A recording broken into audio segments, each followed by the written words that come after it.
Hello friends, हमारे YouTube channel में आपका बहुत बहुत स्वागत है।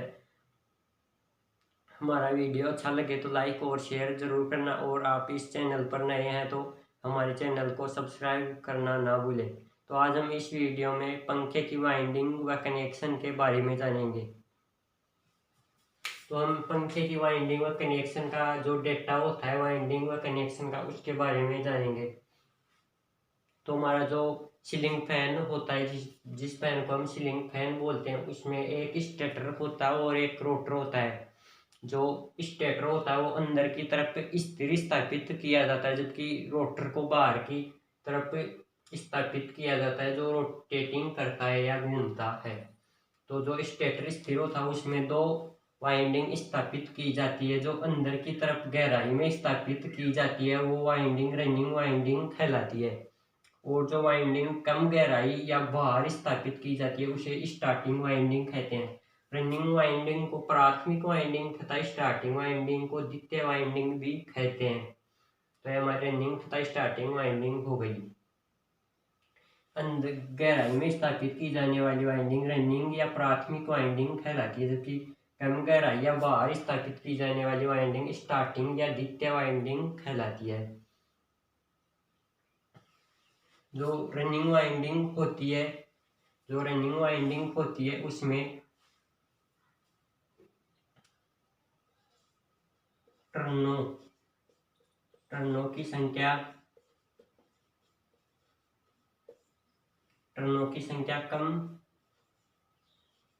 कम होती है।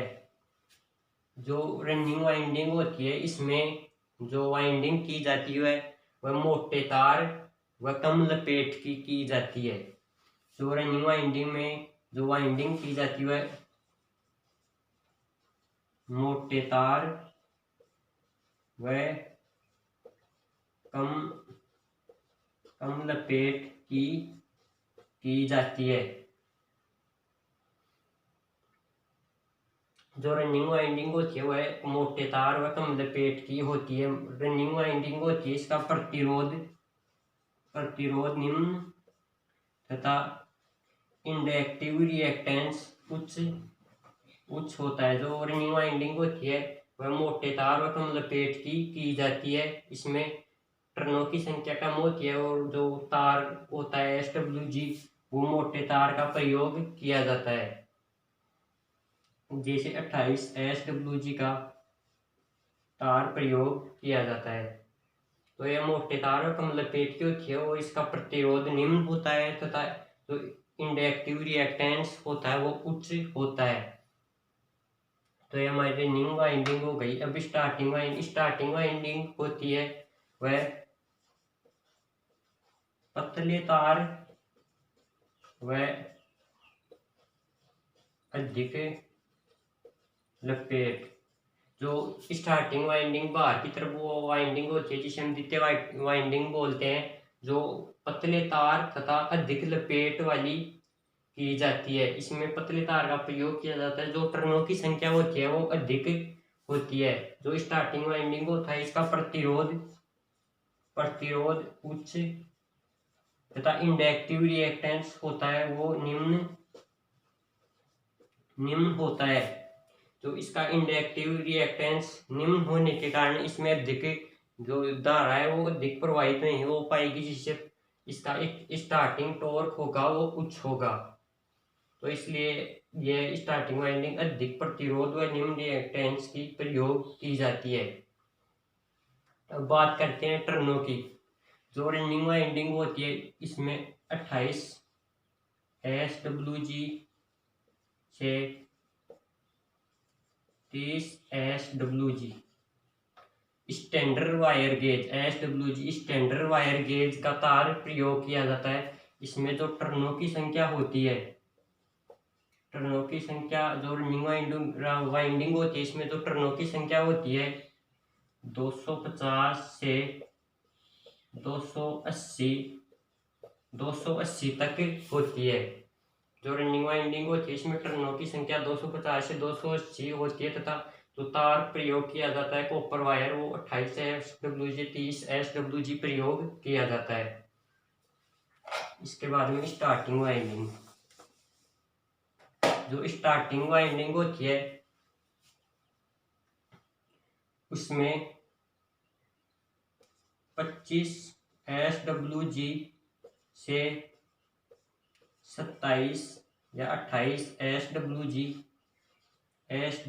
स्टैंडर्ड वायर गेज का जो कॉपर वायर होता है वो प्रयोग किया जाता है।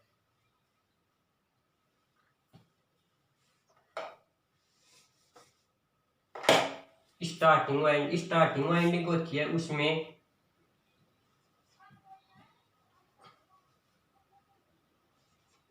30 SWG से 32 SWG का कॉपर वायर प्रयोग किया जाता है। जो कॉपर वायर वाइंडिंग वायर होता है वो प्रयोग किया जाता है। जो 30 WG से 32 SWG स्टैंडर्ड वायर गेज वाले कॉपर तार का प्रयोग किया जाता है। जो स्टार्टिंग वाइंडिंग होती है उसमें जो टर्न होते हैं, तो टर्नों की संख्या है वो 300 से 350 तक होती है। जो स्टार्टिंग वाइंडिंग है उसमें 30 SWG से 32 SWG कॉपर वायर वाइंडिंग का प्रयोग किया जाता है और इसमें जो टर्नों की संख्या होती है वो 300 से 350 तक होती है। 350 तक होती है।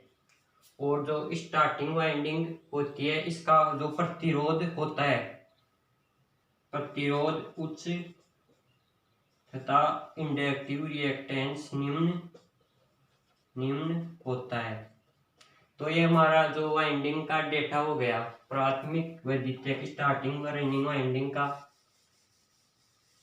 डेटा हो गया। तो इसके बाद हम स्टार्टिंग व रनिंग वाइंडिंग के कनेक्शन के बारे में जानेंगे।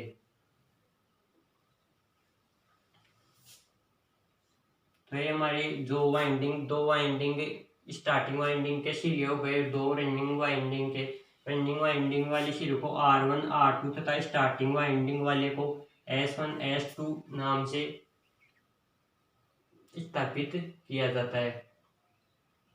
तो हम इसमें फेज व न्यूट्रल की सप्लाई कैसे देंगे, ये तो हम कनेक्शन के बारे में जानेंगे। तो फेज व न्यूट्रल का कनेक्शन कैसे करना है, तो सबसे पहले हम एक S1 स्टार्टिंग और एक रनिंग वाइंडिंग के जो सिरे हैं उनको कॉमन कर देंगे। स्टार्टिंग वाइंडिंग के एक सिरा स्टार्टिंग वाइंडिंग एक सिरा रनिंग वाइंडिंग का कॉमन करने के बाद उसको फेज वाली सप्लाई दे दी जाएगी। अभी इसको क्लॉकवाइज या एंटी क्लॉकवाइज चलाने के लिए इसमें कैपेसिटर का प्रयोग किया जाता है। इसमें दिशा भी परिवर्तित होती है।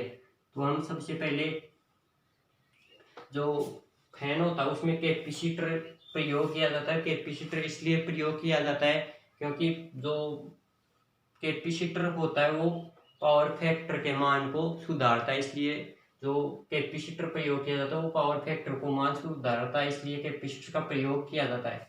जो हमारा फैन होता है सीलिंग फैन उसमें 2.15 MFD का जो कैपेसिटर है वो प्रयोग किया जाता है। स्टार्टिंग कैपेसिटर 2.15 MFD का स्टार्टिंग कैपेसिटर प्रयोग किया जाता है।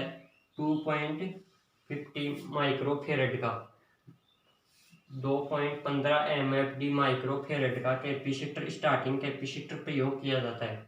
तो जो पंखे की वाइंडिंग होती है, जो कैपेसिटर होता है उसे स्टार्टिंग वाइंडिंग के श्रेणी क्रम में संयोजित किया जाता है। जो स्टार्टिंग वाइंडिंग होती है उसके श्रेणी क्रम में संयोजित किया जाता है। यदि हम रनिंग वाइंडिंग के श्रेणी क्रम में संयोजित कर देंगे तो ये इसकी जो घूर्णन दिशा है वो उल्टी हो जाएगी।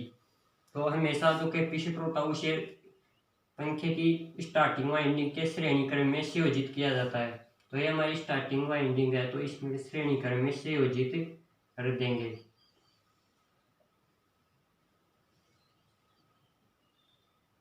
तो ये हमारा स्टार्टिंग वाइंडिंग के श्रेणी क्रम में संयोजित हो गया। जब हम इस सिरे को चेंज कर दे तो पंखे की भी जो घूर्णन गति होती है वो चेंज हो जाती है। तो इसकी जो घूर्णन दिशा को क्लॉकवाइज चलाने के लिए कैपेसिटर को स्टार्टिंग वाइंडिंग के श्रेणी क्रम में प्रयोग किया जाता है। तो ये हमारे पंखे की वाइंडिंग व कनेक्शन का डेटा था। तो आज के इस वीडियो में इतना ही। धन्यवाद।